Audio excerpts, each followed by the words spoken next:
Hi friends, welcome to my channel Nalini Ravindra Prasad. Friends, ఈరోజు నేను కాజు mushroom curry తయారు చేయబోతున్నాను. ఈ కర్రీకి కావలసిన ingredients: mushrooms, 1 cup onion, 3 tomatoes, half cup జీడిపప్పు, 3 పచ్చిమిరకాయలు, కొంచెం కొత్తిమీర, 20 నిమిషాలు ముందుగానే నానబెట్టుకున్న జీడిపప్పు, 2 ఎండుమిరకాయలు, 1 వెల్లుల్లిపాయి, 1 ఇంచ్ అల్లం ముక్క, 3 ఇలాచి, 8 నుంచి 10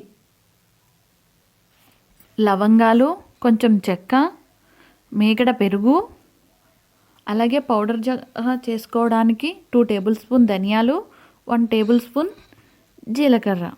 ఇప్పుడు మష్రూమ్స్ని ఏ విధంగా క్లీన్ చేసుకోవాలో చూద్దాం. నేను మష్రూమ్ మీద ఉండే పీల్ని ఈ విధంగా తీసేసుకుంటున్నాను. మష్రూమ్స్ ఒక్కోసారి చాలా నీట్గా ఉంటాయి, అలాంటప్పుడు మనం పీల్ తీసుకోవాల్సిన అవసరం లేదు. కొన్ని టైమ్స్ ఎక్కువగా డస్ట్ పట్టేసి ఉంటాయి, అలాంటప్పుడు మనం ఈ విధంగా పీల్ తీసుకుని క్లీన్ చేసుకున్నామంటే చాలా నీట్గా ఉంటాయి. చూడండి ఎంత క్లీన్గా ఉన్నాయో పీల్ తీసేసినందుకు. ఈ విధంగా నేను అన్నిటినీ పీల్ తీసి పెట్టుకున్నాను. ఇప్పుడు ఒక బౌల్లో వాటర్ తీసుకుని కొంచెం సాల్ట్ వేసుకుని మష్రూమ్స్ని క్లీన్ చేసుకుని ఒక ప్లేట్లోకి తీసుకోవాలి. మష్రూమ్స్ని ఈ విధంగా 2 to 4 పీసెస్ కింద కట్ చేసుకోవచ్చు. అలాగే చిన్నగా ఉంటే మష్రూమ్స్ కట్ చేసుకోవాల్సిన అవసరం లేదు. నేను ఈ విధంగా మష్రూమ్స్ని కట్ చేసి పెట్టుకున్నాను. ఇప్పుడు గ్రేవీ కోసం 3 టమాటాలు ముక్కలుగా కోసుకున్నవి, నానబెట్టుకున్న జీడిపప్పు, 2 ఎండుమిరకాయలు, కొంచెం అల్లం ముక్క, 1 వెల్లుల్లిపాయి, 3 ఇలాచి, చెక్క, లవంగాలు, 3 పచ్చిమిరకాయలు, మేగడ పెరుగు వేసుకుని వీటిని బాగా మెత్తగా గ్రైండ్ చేసుకుని పక్కన పెట్టుకోవాలి. అలాగే పౌడర్ కోసం 2 టీ స్పూన్ల ధనియాలు, 1 టేబుల్ స్పూన్ జీలకర్రని మెత్తగా పౌడర్ చేసుకుని పక్కన పెట్టుకోవాలి. ఇప్పుడు ఒక పాన్లో 2 ఆయిల్ స్పూన్స్ ఆయిల్ తీసుకుని హాఫ్ కప్ జీడిపప్పు వేసుకుని లైట్ గోల్డెన్ కలర్ వచ్చే వరకు వేయించుకోవాలి. ఇలా వేయించుకున్న దాంట్లో మష్రూమ్స్ కూడా యాడ్ చేసుకుని మష్రూమ్స్ అండ్ జీడిపప్పు గోల్డెన్ కలర్లో వచ్చిన తర్వాత ఒక ప్లేట్లోకి తీసుకుని అదే పాన్లో ఇంకొక స్పూన్ ఆయిల్ యాడ్ చేసుకుని 1 కప్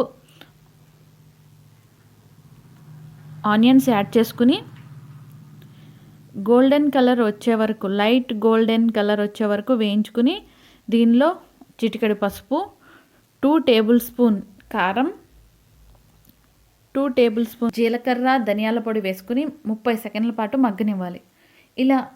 ఇలా మగ్గిన తర్వాత ముందుగా గ్రైండ్ చేసి పెట్టుకున్న పేస్ట్ వేసి 1 మినిట్ పాటు మగ్గించుకోవాలి. 1 మినిట్ అయిన తర్వాత 1 గ్లాస్ వాటర్ పోసి 250 ml వాటర్ పోసి రుచికి సరిపడగా సాల్ట్ వేసుకుని గ్రేవీని హై ఫ్లేమ్లో ఉడికించుకోవాలి. గ్రేవీ చిక్కబడే వరకు ఉడికించుకుని హై ఫ్లేమ్లో కాజు అండ్ మష్రూమ్స్ని యాడ్ చేసుకుని ఇంకో 5 నిమిషాల పాటు ఉడికించుకోవాలి. ఈ విధంగా ఆయిల్ పైకి తేలే వరకు కర్రీని కుక్ చేసుకుంటే ప్రిపేర్ అయిపోయినట్టే. ఇది రోటీల్లోకి, చపాతీల్లోకి చాలా టేస్టీగా ఉంటుందండి.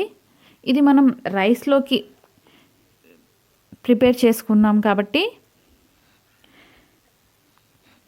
రైస్కి మరింత టేస్ట్ రావాలంటే అరచెక్క నిమ్మరసం పిండుకుంటే రైస్లోకి మరింత టేస్ట్ వస్తుంది.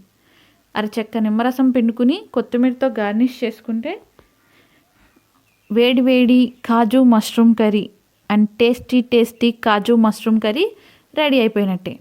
ఇప్పుడు కర్రీ ఎంత టేస్ట్గా ఉందనేది టేస్ట్ చేసి చెప్తాం. చూడండి ఎంత కలర్ఫుల్గా ఉందో కర్రీ. తప్పకుండా మీరు ట్రై చేయండి ఫ్రెండ్స్. ఇప్పుడు ఈ కర్రీని టేస్ట్ చేసి ఎలా ఉందో చెప్తారు. అత్తయ్యకి కర్రీ కలర్ అండ్ ఉప్పు కారాలు సమానంగా ఉంటే కానీ నచ్చదు. మరి అత్తయ్య ఏమంటారో చూద్దాం. చాలా బాగుంది మష్రూమ్స్ కర్రీ, మీరు కూడా ట్రై చేయండి.